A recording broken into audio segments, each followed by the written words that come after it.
شروع کرتا ہوں اللہ تعالیٰ کے نام سے جو بڑا مہربان اور نہایت رحم والا ہے۔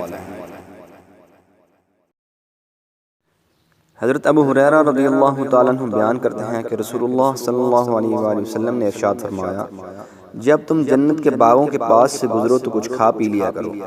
عرض کیا گیا، اللہ کے رسول، جنت کے باغات کیا ہیں؟ آپ صلی اللہ علیہ وآلہ وسلم نے فرمایا، مساجد۔ پوچھا گیا، اللہ کے رسول، خورد و نوش سے کیا مراد ہے؟ آپ صلی اللہ علیہ وسلم نے فرمایا، سبحان اللہ والحمد للہ ولا الہ الا اللہ واللہ اکبر۔ ترجمہ: اللہ پاک ہے، ہر قسم کی تعریف اللہ کے لیے ہے، اللہ کے سوا کوئی معبود برحق نہیں، اور اللہ سب سے بڑا ہے۔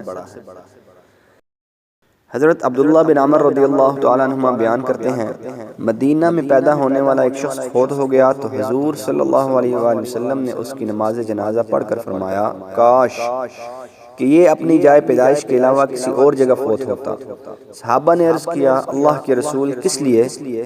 آپ صلی اللہ علیہ وآلہ وسلم نے فرمایا، بے شک جب کوئی آدمی اپنے جائے پیدائش کے علاوہ کسی جگہ فوت ہوتا ہے تو اس کی جائے پیدائش سے جائے وفات تک کے فاصلے کے برابر اسے جنت عطا کر دی جاتی ہے۔